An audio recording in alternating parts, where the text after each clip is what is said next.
اسی طرح اگر کوئی مسئلہ آ جائے اللہ نہ کرے تو یہ نہیں کہ میں یہ نہ کرتی تو یہ ہو جاتا، نہ تم یہ برتن نکالتی نہ یہ ٹوٹتا. کیا ہم نے نہیں دیکھا کہ چیز اپنی جگہ پڑی پڑی ٹوٹ گئی ہوتی ہے، ہم اس کو اٹھاتے ہیں نا تو اس کا اوپر والا حصہ ہمارے ہاتھ میں آ جاتا ہے اور نیچے والا حصہ وہ نیچے رہ جاتا ہے. تو مطلب نہ میں یہ کرتی نہ ہوتا، اس وقت میں ذرا سمجھ سے کام لے لیتی تو یہاں رشتہ نہ ہوتا. آپ کا کیا خیال ہے؟ آپ سمجھ سے کام لے لیتی تو یہاں رشتہ نہ ہوتا؟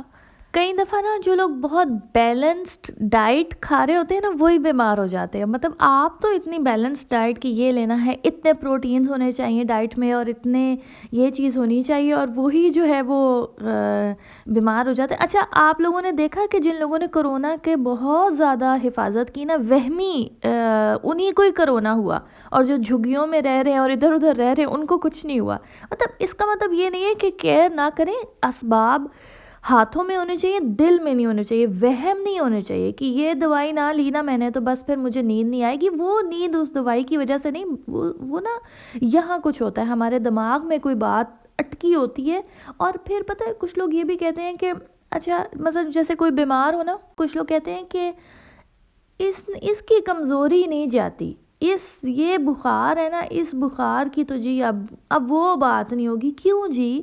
ہمارا رب اللہ ہے، وہ رب ہے جو بیماری کے بعد پہلے گوشت سے زیادہ اچھا گوشت دیتا ہے، پہلے خون سے زیادہ اچھا خون دیتا ہے، اور پھر اجر و ثواب بھی بے انتہا. اللہ کو پہچان کے جئیں گے نا، اللہ کو جان لیں گے نا کہ وہ المحیط ہے، تو پھر خوش جئیں گے، پروٹیکشن میں جئیں گے.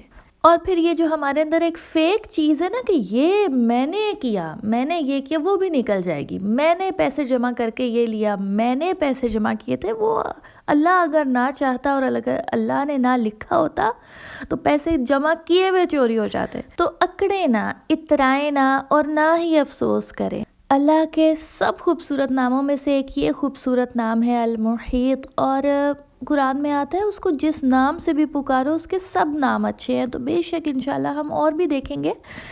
تو یہاں پہ نا میں نہاری کی پریپس میری آلموسٹ ڈن ہو گئی تھیں، تو اب میں نے کوکنگ سٹارٹ کر دی ہے. اور کوکنگ میں سب سے پہلے آئل لے کے اس میں پیاز گولڈن براؤن کر کے تو پھر میں نا اس میں گوشت ڈال دوں گی. ابھی ان کو میں فرائی کر رہی ہوں، بہت زیادہ ڈارک نہیں کرنے، بس لائٹر براؤن، کیونکہ پھر پیاز جو ہے نا وہ ہوتے رہتے ہیں براؤن، مزید ڈارک ہوتے جاتے ہیں ساتھ ساتھ. تو بہرحال یہ جب لائٹ سے گولڈن ہو گئے ہیں تو اب میں اس میں گوشت ڈال دوں گی، جتنا بھی ہڈیاں اور گوشت دونوں، کیونکہ نہاری کے لیے دونوں ہی امپورٹنٹ ہوتے ہیں. اور یہ مسالہ ہے، یہ جو ہے نا یہ میں نے اسپیشلی رکھا تھا ایک دفعہ کا مسالہ، میں نے تو بہت زیادہ ڈالا تھا کیونکہ کافی زیادہ. اور یہ لہسن ادرک پسا ہوا ہے، ہری مرچیں پسی ہوئی، اور یہ کچھ نا گارنش جو پہلے سے ہی میں نے تیار کر لی تھی، ادرک اور لیمن اور ہری مرچیں جو اوپر گارنش وغیرہ کے لیے ڈلتی ہیں. اور تری بھی نا میں آپ کو بتاؤں کہ پہلے نکال لیں گے. اچھا مسالے کی بھی میں آپ کو ریسیپی بتا دیتی ہوں جو ایک دفعہ کا بنایا تھا. یہ دیکھیں میں نے گوشت ایڈ کر دیا اور اس کو پہلے اچھی طرح سے بھون کے کوئی 10 منٹس ٹائم دیکھ کے، اس کے بعد پھر مسالہ ڈال کے پھر اس کو 20 منٹس پانی ڈال کے نا مسلسل بھوننا ہے. کیونکہ دیسی کھانوں کا آپ کو پتہ ہے کہ ساری بھنائی ہی ہوتی ہے، ان کا جو اصل ٹرک ہوتا ہے نا اس کے اندر. اور پھر پانی جب بھی ڈرائی ہونے لگتا ہے تو تھوڑا پانی ایڈ کرتے جاتے ہیں، کیونکہ پھر مسالے تاکہ جلے نہ. تو یہ میرے سارے پسے ہوئے مسالے اور ساری چیزیں یہ بار میں نے ایڈ آن کر دی ہیں. اب اس کی 20 منٹس ٹائم دیکھ کے مسلسل بھنائی کرنی ہے. مسالے میں آپ لے لیجئے ثابت کالی مرچ 1 ٹیبل سپون، سونف 4 to 5 ٹیبل سپون، لونگ 1 ٹیبل سپون، جیفل جویتری کا چھوٹے چھوٹے پیسز لے لیں. اور ثابت دھنیا بھی بہت ضروری ہوتا ہے اس میں، وہ 2 ٹیبل سپون لے لیں. زیرہ 1 ٹیبل سپون، بڑی الائچی 5 اور چھوٹی الائچی جو گرین ہوتی ہیں وہ بھی 5 لے لیں. تیز پات 3 اور سونٹ اس میں بہت امپورٹنٹ ہوتی ہے، وہ 1 ٹی سپون اگر پیسی ہوئی ہے، اور اگر آپ کے پاس ثابت پیس ہے تو پھر آپ چھوٹا پیس لے لیں. بادیان کے پھول 2 سے 3، دال چینی 2 سے 3. ٹھیک ہے، یہ آپ بنا لیں. اور پھر اس کے بعد سالٹ آپ نے حسب ذائقہ ڈالنا ہے. ویسے اس مسالے میں آپ 2 ٹیبل سپون سالٹ ڈال دیں. اور لال مرچ 1 ٹیبل سپون، پسا دھنیا بھی 2 to 3 ٹیبل سپون. ہلدی تھوڑی ڈلتی ہے تو وہ ½ ٹی سپون یا 1 ٹی سپون. اور اگر آپ کے پاس کشمیری لال مرچ ہے تو وہ بھی ضرور ایڈ کریے گا مسالے میں. اچھا میں اس کو نا 5 سے 7 گھنٹوں کے لیے پکنے کے لیے رکھ دوں گی، اور ابھی آپ نے اس میں آٹا ایڈ نہیں کرنا. جب یہ پک جائے گی، گل جائے گی صحیح پراپر، اس کی تری اتار کے آپ نے علیحدہ رکھ لینی ہے. اس کے بعد پھر آپ نے آٹا ایڈ کر کے تو پھر اس کو دوبارہ 10 منٹ کے لیے دم پہ رکھ لیں. یہ والا کلپ پہلے کا ہے جب میں نے اسے گلانے کے لیے رکھا تھا، ابھی آٹا نہیں ڈالا. تو اب میں لیتی ہوں آپ لوگوں سے اجازت. اپنا بہت زیادہ خیال رکھیے گا، دعاؤں میں یاد رکھیے گا. چینل کو سبسکرائب کر لیجئے، کمنٹ کریے، شیئر کریے. Take care. اللہ حافظ.